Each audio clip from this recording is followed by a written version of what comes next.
السلام علیکم۔ دنیا کے کئی ممالک کی طرح پاکستان میں بھی ڈاکٹر اسرار نے ایک کیڈر پارٹی بنانے کی کوشش کی۔ اس طرح کی کوششیں دنیا کے دوسرے ممالک میں بھی ہوئی، اور اگر آپ ان کے لیکچرز دیکھیں، جیسے مثلاً ایک lecture how to attract intellectuals, وہ کیڈر پارٹی کی نوے خصوصیات بتاتے ہیں، تاہم وہ یہ آ، نہیں بتاتے کہ کیڈر پارٹی کا کانسیپٹ کہاں سے آیا۔ بنیادی طور پہ کیڈر پارٹی کا جو ہے کانسیپٹ وہ ایک مارکسسٹ یا لیننسٹ کانسیپٹ ہے، جس میں یہ ہوتا ہے کہ انٹلیکچوئل کی آپ کھیپ تیار کرتے ہیں جو پارٹی کو کنٹرول کرتی ہے، عوام تک جاتی ہے۔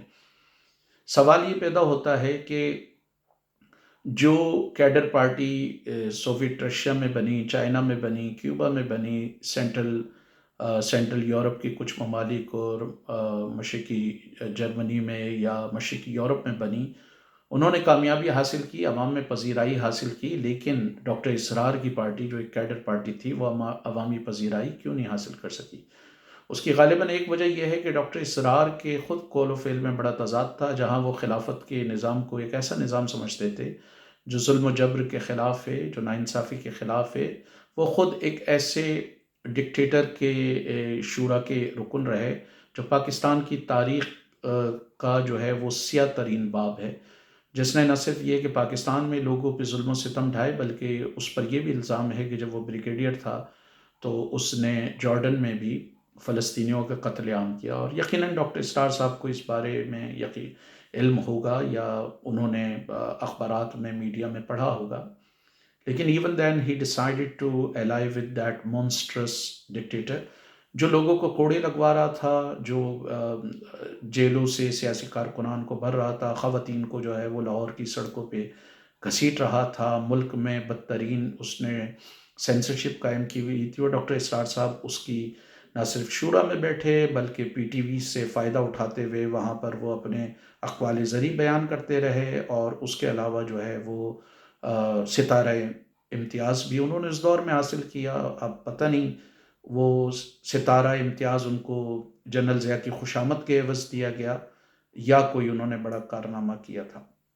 تو ایک طرف وہ یہ کہتے ہیں کہ خلافت کا سسٹم ظلم و جبر کے خلاف ہے، دوسری طرف وہ وقت کے سب سے بڑے جابر کے اتحادی تھے، اس کے قریبی مشیر تھے، اور دوسری طرف جب پاکستان کی جنتا جنرل ضیاء کے ظلم و جبر کا شکار تھی، اس کے لیے یہ مزدوروں پہ گولیاں چلائی جا رہی تھی، ٹریڈ یونینز کے رائٹس کو ختم کیا جا رہا تھا، تھوڑی پھاٹک کیس میں سندھی لڑکوں کو لائن اپ کر کے گولیاں ماری جا رہی تھیں۔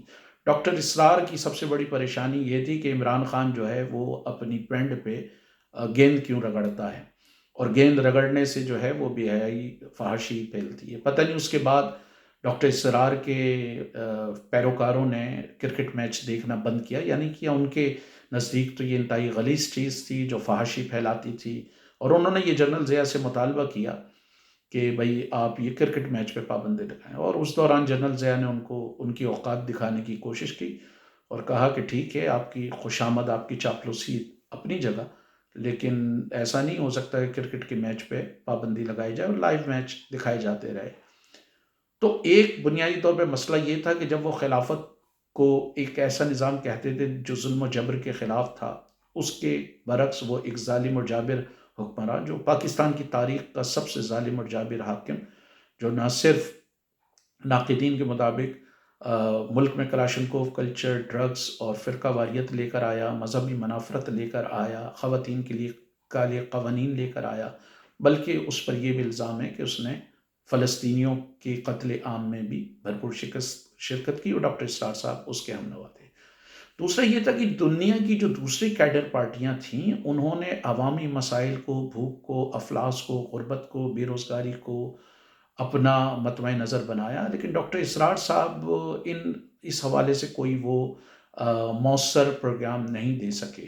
انہوں نے جو ہے ہر جگہ سرمایہ داران نظام کی ایک طریقے سے وکالت کی، یہاں تک وہ گئے کہ سرمایہ داران نظام کا جو انتہائی بدترین اصول ہے جو امریکہ میں رائج ہے، ہائر اینڈ فائر کا رول، اس کو انہوں نے جسٹیفائی کیا، پرائیویٹ پراپرٹی کو جسٹیفائی کیا، پروفٹ کو جسٹیفائی کیا انہوں نے، اور ان کا یہ خیال تھا کہ نجی سرمایہ داران نظام کو کنٹرول کیا جا سکتا ہے۔ حقیقت یہ ہے کہ سرمایہ داران نظام میں جس کے پاس پیسہ ہوتا ہے وہی نظام کو کنٹرول کرتا ہے، آپ لاکھ نعرے لگا لیں۔ ڈاکٹر اسرار کی پارٹی کے برعکس دنیا میں جو دوسری کیڈر پارٹی تھیں انہیں عوامی حمایت حاصل ہوئی. مثال کے طور پہ چائنا میں ماؤ زیتونگ نے ایک کیڈر پارٹی بنائی. اسی طرح انٹلیکچوئلز کا ایک گروپ تھا. بڑے پیمانے پہ عوام نے اس کی پذیرائی کی کیونکہ وہ غربت میں پسے جو کسان تھے چائنا میں ان کے لیے کام کرنا چاہتا تھا. شہروں میں جو ظلم کی چکی میں مزدور پس رہے تھے ان کے لیے کام کرنا چاہتا تھا. اس لیے اس کے لانگ مارچ میں 1 لاکھ نہیں 2 لاکھ نہیں بلکہ ملینز کی تعداد میں لوگوں نے شرکت کی اور اس کے کسی حد تک لوگوں کو فروٹس بھی ملے. 49 میں اگر چائنا میں لائف ایکسپیکٹنسی 36-37 تھا وہ اٹھ کے 62-67 تک گیا. ایوریج اکنامک گروتھ جو ہے وہ 1949 سے لے کر تقریباً 79 تک 5% گئی. اور یہ اس کے باوجود تھا کہ پوری دنیا نے چائنا پہ جو ہے وہ سینکشنز لگائی ہوئی تھیں. امریکہ نے 1973 تک چائنا کی گورنمنٹ کو ریکگنائز نہیں کیا. وہاں پر جو لٹریسی تھی وہ 19% سے بھی کم تھی جو اٹھ کر 60%, 80% اور کچھ علاقوں میں ایون 90% گئی. چائنا نے ماؤ کے دور میں نیوکلر دھماکے کیے, وہاں پر جو ہے وہ ایوریج انکم بڑھی, لوگوں کا معیار زندگی بڑھا. یہ الگ بات ہے کہ اس وقت وہاں ملٹی نیشنل کمپنیز نہیں تھی. اسی طرح سوویت یونین میں ایک کیڈر پارٹی بنی. 1917 میں وہاں انقلاب آیا. پہلی جنگ عظیم میں ان کے تقریباً 2 ملین کے قریب لوگ مارے گئے. اور پھر جو سول وار ہوئی ہے اس میں بھی تقریباً 7 سے 12 ملین لوگ مارے گئے. مجموعی طور پر اگر ایوریج لگائیں تو 12 ملین سول وار اس میں مارے گئے. 86% ان کی کول مائن جرمنی کے پاس چلی گئیں. 1/3 ان کی پاپولیشن وہاں چلی گئی. 26% ان کا ریلوے جرمنی کے کنٹرول میں چلا گیا. اس کے باوجود, تمام تباہی کے باوجود, پہلی جنگ عظیم کی 1930 میں وہ اپنے پیروں پہ کھڑے ہونے لگا. اور جب 1930 کی دہائی میں پوری دنیا میں گریٹ ڈپریشن آیا, سوویت یونین میں کوئی گریٹ ڈپریشن نہیں تھا. سیکنڈ ورلڈ وار میں سوویت یونین نے ایک بار پھر تباہی کا سامنا کیا. 2 کروڑ 70 لاکھ لوگ اس کے مرے, 5 کروڑ سے زیادہ زخمی ہوئے, 34,000 اس کی انڈسٹریز تباہ ہوئیں. اس کے باوجود 1945 تک یہ ڈسٹرکشن دیکھنے کے باوجود 1956 میں دنیا کا پہلا انڈسٹریل ملک سوویت یونین تھا, اور امریکہ تھا, اور دوسرا انڈسٹریل ملک سوویت یونین تھا. سوویت یونین نے خلا میں پہلی عورت کو بھیجا, اسپیس ٹیکنالوجی میں ترقی کی. اور 91 میں جب وہ ٹوٹا تو اس وقت تک وہ دنیا کے بہترین سائنٹسٹ, انجینئرز, ٹیکنیشینز پیدا کر چکا تھا. تعلیم پہلی سے لے کر PhD تک فری تھی, ہاؤسنگ فری تھی. اسی طرح آپ کا 1 روپے کا علاج ہو یا 1 کروڑ کا ہو, ریاست وہ علاج کراتی تھی. لیکن ڈاکٹر اسرار کے ایجنڈے میں ایسا کچھ شامل نہیں تھا. وہ سرمایہ داروں کو جو ہے وہ پروموٹ کرنا چاہتے تھے کیونکہ ناقدین کے مطابق کچھ سرمایہ دار ان کی جماعت کو فنڈ بھی کرتے تھے ڈائریکٹلی یا انڈائریکٹلی اس وقت. اسی طرح کیوبا میں کیڈر پارٹی بنائی جس کیڈر پارٹی کی خواہش ڈاکٹر اسرار کرتے تھے فیڈل کاسترو نے. اس کیڈر پارٹی نے جو ہے وہاں پہ انقلاب برپا کیا. انقلاب برپا کرنے کے بعد جو ہے وہ کیوبا آج لیٹن امریکہ کا سب سے ہائیلی ایجوکیٹڈ کنٹری ہے. دنیا کا پہلا ملک ہے جس نے HIV کی ٹرانسمیشن ماں سے بچے میں منتقل ہونے سے روکی ہے. دنیا کے ان ممالک میں شامل ہے جہاں چائلڈ مورٹیلٹی ریٹ بہت کم ہے. اور اس کے علاوہ کیوبا دنیا کا پہلا ملک ہے جہاں کہیں بھی کوئی قحط آ جائے, کوئی قدرتی آفات ہو جائے تو اس کے ڈاکٹر سب سے پہلے پہنچتے ہیں اور سب سے بعد میں جاتے ہیں. پاکستان میں بھی کشمیر میں 2005 کے زلزلے میں کیوبن ڈاکٹر سب سے پہلے آئے اور سب سے بعد میں گئے.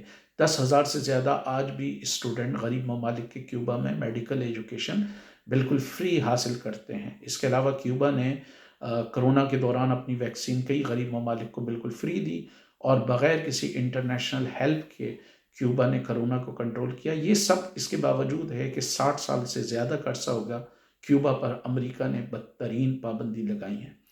تو ڈاکٹر اسرار کی جماعت کیوں عوامی تائید حاصل نہیں کر سکی؟ اس لیے کہ اس نے طالبان جیسے وحشی جنگجوؤں کو, افغان طالبان جیسے ان کو سپورٹ کیا جو 1996 میں سڑکوں پہ ٹیلی ویژن جلا رہے تھے, خواتین پہ پابندیاں لگا رہے تھے, اہل تشیع کا وہاں قتل کر رہے تھے, بریلویوں کو کافر سمجھتے تھے.